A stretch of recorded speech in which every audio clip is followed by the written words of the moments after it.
अस्सलामुअलैकुम, hello everyone and welcome to my YouTube channel. पिछले दिनों मैंने हज से रिलेटेड एक वीडियो किया था और पिछले साल जो कुछ मैंने एक्सपीरियंस किया था उस वीडियो में मैंने अपडेट किया कि जब आप सऊदी डोमेन में एंटर होते हैं तो रियलिटीज़ क्या होती है।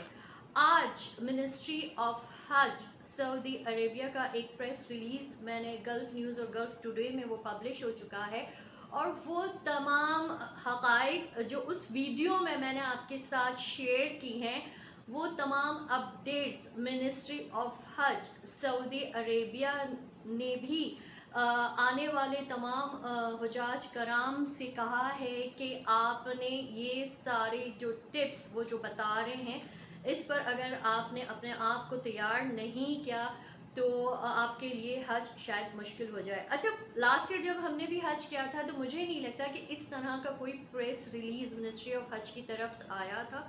लेकिन जब अगर आप पिछले नज़र डालें तो 2022 में कोविड के बाद जब हज हुआ था तो उस वक्त अप्रॉक्स 10 लाख पूरी दुनिया से जो हजाज कराम आए थे वो 10 लाख की तादाद थी और बड़ा सुकून से उस वो हज हुआ था। मेरे फैमिली में मेरे हस्बैंड के भाई और उनकी फैमिली ने भी किया था, उनके कज़न उन फैमिली ने भी किया था। कहने लगा था बहुत बेहतरीन हज हुआ था, जबकि वो उनके भाई गवर्नमेंट की तरफ से गए थे। लास्ट ईयर जब हमने हज किया तो अनएक्सपेक्टेड 3.5 क्रॉस हो गए थे और जिस तरह के हालात बने थे तो शायद पिछले साल जो एक्सपीरियंस रहा है मिनिस्ट्री का अपना वो उन्होंने आने वाले हुजाज कराम को तैयार मेंटली और फिज़िकली फ़िट रहने का कहा है।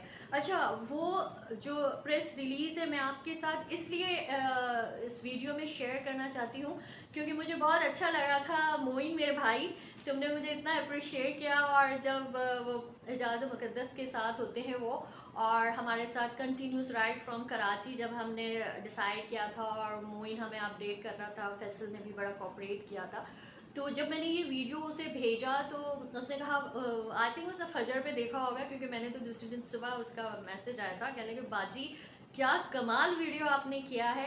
क्योंकि भाई बात यह है कि जितने भी टूर ऑपरेटर्स होते हैं उनका काम होता है आपका एकोमोडेशन, आपका ट्रांसपोर्ट, ठीक है, और टिकट्स, एयर टिकट्स, ये सारी चीज़ें वो उनके ज़िम्मे होती हैं। लेकिन सारी मैंने उस वीडियो में भी कहा था सब कुछ होता है, लेकिन जब हम वहाँ पर उतरते हैं तो फिर हमें सऊदी रूल्स को फॉलो करना है। और जिस तरह ये अपडेट और जिस तरह ये प्रेस रिलीज़ मिनिस्ट्री ऑफ हज सऊदी अरेबिया की तरफ से आई है तो वो भी आपको प्रिपेयर करना चाहते हैं कि जो लोग इस साल हज करने को जा रहे हैं, पहुँच चुके हैं, कि उन्हें किस तरह मेंटली अपने आप को प्रिपेयर करना है। अच्छा, ये न्यूज़ कुछ इस तरह से स्टार्ट होती है कि how to keep fit for Hajj journey. हर जर्नी के लिए आपका फिट होना बहुत लाजिम है। तो मिनिस्ट्री ऑफ हज का कहना है कि द मिनिस्ट्री ऑफ है how to keep fit for Hajj journey. The Ministry of Hajj and Umrah advises pilgrims to familiarize themselves with the journey and the rites before arriving. Understanding the distances between holy sites and nature or rituals can help pilgrims prepare mentally and physically. Daily exercise and avoiding strenuous tasks are also recommended to build stamina and prevent fatigue. वो आपको advice कर रहा है कि इससे पहले आप वहाँ पर जाएं, पहुँचें और परेशान हो जाएं, आपको अपने आप को अभी से फिट रखना बहुत ज़रूरी है। अच्छा, आजकल आपने देखा होगा हम सब के पास अपने मोबाइल्स हैं, तो आपके अगर टूर ऑपरेटर्स ने आपको आपके होटल्स अजीज़िया में कहाँ आपकी रिहाइश है, उस बिल्डिंग का नाम और मदीना में आपका कहाँ स्टे, मदीना तो खैर बहुत बाद में आ जाएगा, स्पेशली है हज और हज का ताल्लुक़ है मक्का और मक्का में कहाँ कहाँ आपका स्टे है, किस दिन और कितने दिन, ठीक है। अब आपने करना ये है कि अगर आप अपना गूगल मैप ऑन करें और उसमें फॉर एग्ज़ाम्पल अगर आपका हरम के फर्स्ट शुरू में तो ज़ाहिर सब जाके उम्रा करते हैं, तो अगर आपके हरम में फ़र्स्ट लेन में होटल है या सेकंड लेन में है या अब तो बहुत एक्सपेंड हो गया है, तो सबसे पहले आप अपना डिस्टेंस मालूम करें कि आपका होटल हरम से कितनी दूर है, क्योंकि वहाँ पर लोगों का समंदर है। और मैंने उस वीडियो में भी कहा था, बहुत पहले से वो बैरियर लग जाते हैं, फिर आपने वॉक करनी है। तो बहुत ज़रूरी है कि जैसे ये भी कह रहे हैं कि आपको अपने डिस्टेंसेस मालूम होने चाहिए। उसके बाद जब आप अजीज़िया शिफ्ट होंगे तो अजीज़िया के बाद से ही आपका हज 7 ज़िलहज से वो शिफ्ट करना शुरू कर देते हैं मिना में। तो आपको अपने आप को अपडेट करने के लिए बहुत ज़रूरी है कि आप डिस्टेंस मालूम करें। आप अपनी पिन लोकेशन, आप अपनी अजीज़िया बिल्डिंग गूगल मैप के थ्रू देखें कि आपका हम लोग का सिदरा होटल था और किंग खालिद के टनल से बिल्कुल नीचे था। तो उससे है ना हमें आप है ना अपनी पिन लोकेशन देखें और आप अपने डिस्टेंसेस कि कितना आपको चलना है, ये आपका अपडेट होना बहुत ज़रूरी है। ये मिनिस्ट्री ऑफ हज सऊदी अरबिया आपसे कह रही है कि आप मेंटली प्रिपेयर हो जाएं। और अगर आपकी रूटीन लाइफ में वॉक नहीं है, एक्सरसाइजेज नहीं है, तो काइंडली आप अगर 1 घंटा वॉक करते हैं तो आप उसको 2 घंटा कर लें, अगर 2 घंटा करते हैं तो 2.5 घंटा कर लें, क्योंकि आपने वॉक करनी है हर हाल में। और मिनिस्ट्री आपको इसके लिए अपडेट कर रही है कि understanding the distances between holy sites and nature of rituals can help pilgrims preparing mentally and physically. Number 2 आता है कि how to manage heat during हज। Number 1, use umbrellas to avoid exposure to direct sunlight, rest between rituals and avoid making more effort than necessary. Avoid sunburn and dry skin, especially before perform सई and तवाफ। अच्छा, ये इसलिए कह रहे हैं कि वहाँ पर सऊदी अरब या मिडिल ईस्ट की हमारे यहाँ ह्यूमिडिटी होती है, वहाँ पर ड्राई हीटनेस होती है। जब ड्राई हीटनेस होती है ना, तो वो स्पेशली जैसे सर्दियों में जो हमारा हाल होता है, ड्राई लिप्स हो जाते हैं, हमारी एड़ियाँ फटना शुरू हो जाती हैं। तो कुछ इस तरह के मामलात वहाँ पर बनते हैं। और सबसे पहले तो आपको ये करना चाहिए कि अम्ब्रेला एक नहीं लेनी, एक्स्ट्रा लीजिएगा। क्योंकि राइट फ्रॉम द बिगनिंग जब आप वहाँ जाएंगे मक्का में, आप बाहर निकलेंगे, आप नीचे उतरेंगे तो मताफ में जाएंगे, वहाँ तक भी, और अगर आपका होटल हरम से दूर है तो you have to use umbrella. देखिए, ये सारी चीज़ें वो इसलिए बता रहे हैं मिनिस्ट्री, क्योंकि पिछले साल उन्होंने ये सारी चीज़ें देख चुके हैं। तो आपने अम्ब्रेलाज यूज़ करनी है, एक्स्ट्रा रखनी है। दूसरा, एकदम से हरी मत कीजिएगा। हरी मीन्स कि अगर हज के अरकान अदा करने में या रिचुअल्स, या हम जब उम्रा करते हैं, तो अगर आप थक रहे हो, आपकी हिम्मत नहीं हो रही है, तो अल्लाह ने ये नहीं कहा कि बस करना है तो करना है, वन गो में करना है। सही करते वक्त मैंने बहुत सारे लोगों की हिम्मत, मतलब वो बिल्कुल निढाल हो जाते हैं। तो आप रेस्ट करें, आप अपने आप पर जुल्म ना करें। एक वाक़या मुझे अभी भी याद आ रहा है कि ये तो हमारे सामने ही हुआ था। मेरे हस्बैंड के फ्रेंड जो है वो अल-नूर हॉस्पिटल में होते हैं, तो हज के दौरान उनकी ड्यूटीज़ भी डबल हो जाती हैं। तो सबसे पहला केस आया था उनके पास, वो एक 35 इयर्स ओल्ड पाकिस्तानी का आया था। और वो एक यंग थे और हज भी अदा नहीं कर पाए थे। वो अल्लाह की मर्ज़ी थी कि वो, हम जब पहली दफ़ा जाते हैं तो हम एक्साइटेड होते हैं, हम पहले दिन उम्रा करते हैं, फिर हमारा दिल चाहता है, तो अगर आप 4 दिन का स्टे होता है तो कोशिश होती है कि हम ज़्यादा से ज़्यादा उम्रा कर लें, जबकि अभी आपका हज स्टार्ट नहीं होता। हुआ कुछ यूँ था कि उनके साथ कि वो इतने एक्साइटेड थे, इतने खुश थे कि शायद वो मताफ में जाना, और उन्होंने अपने आप को फिज़िकली रेस्ट देने के बजाय वो बस उन्होंने उम्रा पे उम्रा अदा करना शुरू कर दिया था। और जब उनके और उनको खिंचाव भी हो रहा होगा, उनको मस्कुलर पेन्स भी हो रहे होंगे, लेकिन वो उनको इग्नोर कर रहे थे। फिर इन द एंड उनको हॉस्पिटल शिफ्ट करना पड़ा, क्योंकि उनकी क्लॉटिंग होना शुरू हो गई थी, उनकी वेन्स में क्लॉटिंग होना शुरू हो रही थी, और वो उसको इग्नोर कर रहे थे। और अनफॉर्चुनेटली ये मैं ये कह सकती हूँ कि वो अल्लाह की मर्ज़ी थी कि हद से पहले ही उनका इंतकाल हो गया। उनकी वाइफ थी वहाँ पर, फिर उनसे उन्होंने पूछा गया तो इद्दत उनको बाद में करनी थी, लेकिन उन्होंने किस तरह अपना हज किया होगा वो अल्लाह जानता है, और वो उनकी वाइफ जानती है। हम तो इमेजिन भी नहीं कर सकते कि किस उनकी क्या हालत होगी कि हज से पहले ही इतना बड़ा साना उनकी ज़िंदगी में हुआ, लेकिन उन्होंने वो हज कंटिन्यू किया फिर। और इत्तेफाक है कि ये केस मैं अपनी जब खाला के पास गई थी तो खाला ने अपना, उनके शायद पड़ोसी होंगे या दूसरी मतलब बिल्डिंग में होंगे, तो वो यही कुछ किस्सा बता रही थी कि मेमन थे, यंग कपल था, 3 बच्चे थे, बच्चे यहीं थे और उसके हस्बैंड की हद से पहले ही डेथ हो गई। और फिर उनके जो ग्रुप मेंबर्स थे उन्होंने उसको, हालांकि वो बच्ची बहुत यंग थी, उसको संभाला और उस बच्ची ने हज किया, फिर वापस आई और इद्दत की। तो प्लीज़ अपने आप को पहले से इतना मत थका दीजिएगा कि आपके लिए हज करना मुश्किल हो जाए। मेडिकल पॉइंट ऑफ व्यू से बहुत ज़रूरी है। तो यही आप जिस तरह ये भी कहने हैं कि आप रेस्ट लीजिएगा, रेस्ट कीजिएगा ताकि आप अपने ऊपर मतलब अपने आप को इतना निढालना कर दें कि अनफॉर्चुनेटली आपके साथ भी मतलब आपको हॉस्पिटलाइज होना पड़े। नंबर 3 है फुटवेयर एंड रेस्ट। वही बात आ गई, proper footwear is crucial. Pilgrims are encourage to wear sports or medical shoes to support their feet during the extensive walking involved in Hajj. Additionally, after performing religious rites, taking adequate rest is essential to avoid overexertion. The ministry emphasizes the importance of balance between religious duties and physical health.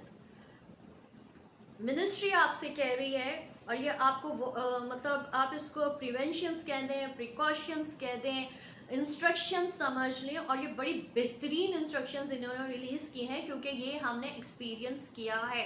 Footwear को लेकर मैं कह दूं कि जब आप इतना खर्चा करते हैं तो आपने देखा होगा कि बहुत सारे ऐसे शूज़ हमारे यहाँ आते हैं, एक तो अच्छी क्वालिटी के होते हैं, फिर वो बी क्वालिटी होती है, सी क्वालिटी होती है, जिसमें जो मेन चीज़ होती है लेदर या फिर वो रबर जो उसमें यूज़ होता है। ये बिल्कुल सही कह रहे हैं कि आपका फुटवेयर मतलब आपके जूते बेहतरीन होने चाहिए, या फिर आप जो स्पोर्ट्स के वेयर, स्पोर्ट्स खैर हज के दौरान तो आप वो जॉगर्स वगैरह तो खैर मना ही है, आपने स्लीपर्स ही पहनना है क्योंकि हमारे ऊपर का पैर का हिस्सा खुला रहना चाहिए। तो ज़रूरी है कि आप उस क्वालिटी, इतना जब खर्चा कर रहे हैं तो अपने फुटवेयर्स पर भी थोड़ा सा खर्चा कर लीजिएगा। एक अच्छी क्वालिटी के सैंडल्स होंगे, चप्पल होंगे, जो भी आपकी मर्ज़ी, जो भी आपको कंफर्ट जोन दे रहा हो, लेकिन जो भी आप जूते लेंगे वो एक अच्छी क्वालिटी की लेंगे, स्पेशली उसका लेदर या फिर उसका रबर ज़रूर, क्योंकि ये एलर्जीज़ करता है। वहाँ की गर्मी इतनी ड्राई होती हैं कि मेरे हस्बैंड के साथ मसला हो गया था कि उनकी एड़ियाँ फटना शुरू हो गई थी। फिर वही बात है कि घर के डॉक्टर वहाँ मौजूद थे तो फिर उन्होंने उनको एक ऑइंटमेंट ली थी और वो उसको यूज़ कर रहे थे। तो ये बिल्कुल सही कह रही है मिनिस्ट्री कि आपका फुटवेयर मतलब फुटवेयर सेलेक्ट करने से पहले हर चीज़ उसकी ज़रूर देख लीजिएगा। दूसरा ये कि रेस्ट बहुत ज़रूरी है। Performing religious rights, taking advocate rest, आप अपने सारी इबादतें करें, ज़रूर करें, लेकिन इन बिटवीन अपने आप को रेस्ट दें। फोर्थ है hydration and diet. Staying hydrated is another key aspect of maintaining fitness during Hajj. Pilgrims should drink plenty of fluids to stay hydrated in the hot climate of Saudi Arabia. Regarding it is advisable to avoid heavy meals that could lead to sluggishness. Instead, consuming light, nutritious food can provide necessary energy. अपने खाने पीने को लेकर जैसे कि हम बाज़ लोगों की होता है कि ऑयली फूड खाए बगैर उनकी डाइट कंप्लीट नहीं होती। ये वहाँ की मिनिस्ट्री ऑफ हज मतलब मेडिकल, कोई डॉक्टर्स नहीं कह रहे हैं, डायरेक्ट मिनिस्ट्री ऑफ हज आपसे कह रही है कि during your stay in Saudi Arabia, वेदर्स को अगर आप सामने रखें, वहाँ की गर्मी को अगर आप सामने रखें तो आपका डिहाइड्रेशन नहीं होना है। जितना पानी आप पी सकते हैं ज़रूर पीजिएगा।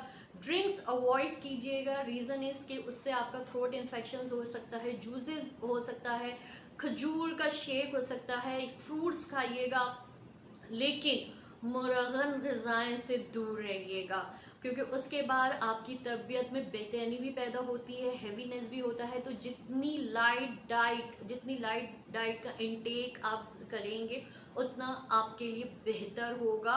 वहाँ के वेदर को लेकर, और दूसरी तरफ आपकी इबादत के लिए जो एनर्जी आपको चाहिए उसके लिए बहुत ज़रूरी है कि आपका बैलेंस रखना अपने आप को, डाइट को लेकर भी, रेस्ट को लेकर भी, वॉक को लेकर भी। ये बहुत सारी चीज़ें हैं जो मिनिस्ट्री ऑफ हज आपको वार्न कर रही है। फिफ्थ है वैक्सीनेशन एंड हेल्थ। वैक्सीनेशन तो अंडरस्टूड बात है कि आपको उस वक्त तक हज की वीज़ा नहीं मिल सकता जब तक आप वैक्सीनेटेड ना हो। एक अच्छा, मुझे नहीं पता इसमें इन्होंने एक pilgrims must registered in the health ministry Sehhaty app before arriving in Mecca. इस ऐप का आई डोंट नो, पिछले साल हमसे तो नहीं कहा गया था, अब वो वहाँ के लोकल सऊदीज़ के लिए है या ओवरसीज़ के लिए है, ये आप ज़रूर मालूम कर लीजिएगा, क्योंकि इस प्रेस रिलीज़ में उन्होंने कहा है कि तमाम हुजाज कराम अपने आप को हेल्थ मिनिस्ट्री सेहती ऐप में अपने आप को रजिस्टर करें बिफोर अराइविंग इन मक्का, ताकि आपकी पूरी अपडेट उनके पास आ जाए। तो in case of giving first aid वो उनके पास आपकी पूरी एक केस हिस्ट्री हो। अच्छा, इसके अलावा मैं आपको ज़रूर रिकमेंड करूँगी कि अपने साथ ग्लूकोज के साशे आते हैं, कैल्सी के साशे आते हैं, वो आप अपने साथ ज़रूर रखिएगा इन 5 दिनों में, स्पेशली 8, 9, 10, 11, 12, क्योंकि गर्मी को लेकर चलना, फिर बैक टू बैक मतलब हरम तवाफ़ ज़ियारा के लिए जाना, और जिनका 15 दिन का स्टे होता है वो तवाफ़ विदा भी उनको बैक टू बैक करना होता है, और 10 मिनट का डिस्टेंस, 10 मिनट का रास्ता, उस वक्त पूरे मक्का में इतना रश होता है, क्योंकि अगर 25 लाख हुजाज कराम उस वक्त उन 5 दिनों में 25 लाख, उसके अलावा वहाँ के लोकल रेजिडेंट वो सब मक्का में मौजूद होते हैं। तो 10 मिनट का जो रास्ता होता है वो तकरीबन 2 घंटे और मे बी 3 घंटे ले सकता है। और जब आप हरम में भी जाते हैं तो मताफ अंदर एंटर होने तक भी आपको अच्छा खासा चलना है, और वहाँ पर रात भी गर्म होती है। तो वेदर को लेकर मिनिस्ट्री ऑफ हज सऊदी अरेबिया ने ये जो प्रेस रिलीज़ किया है, इसको अपने सामने रखें और अपने आप को अभी से मेंटली और फिज़िकली फिट रखने की कोशिश करें। शायद ये प्रेस रिलीज़ ज़रूरी था, क्योंकि पिछले साल पहले तो हमने देखा था कि वो एक्सीडेंट्स बहुत होते थे, मिसहैप्स होते थे, उसमें कैजुअल्टीज़ होती थी, लेकिन पिछले साल जो डेथ्स हुई हैं वो वेदर की वजह से, डिहाइड्रेशन की वजह से, और वहाँ पर बुज़ुर्ग लोग भी आते हैं। सबको अल्लाह ताला कब बुलाए, किस उम्र में बुलाए, ये तो रब की ज़ात पर है, लेकिन वहाँ पर अगर बुज़ुर्ग लोग होते हैं, अच्छा आप पर भी फ़र्ज़ बनता है कि आप यंग हैं, आप जवान हैं, आपके अंदर इतनी ताकत है, तो इन बिटवीन अगर आप जा रहे हैं और आप देख रहे हैं कि कोई मतलब कोई थक रहा है, तो प्लीज़ उसको सर्व करने की कोशिश कीजिए। मुझे सोनिया हमारी फैमिली में है, सोनिया, डॉक्टर सोनिया यासिर बंदियार, और मुझे बहुत अच्छा लग रहा था कि वो बच्ची डॉक्टर है, आगा खान में वो मतलब जॉब है उसकी, तो वो हमारे साथ पिछले साल हज पर थी, फैमिली थी। तो खैर हमारी वहाँ पर तो इतनी मुलाकात नहीं हुई, यहाँ अगर हम जब डिटेल में मिले तो मतलब उस बच्ची ने चलते हुए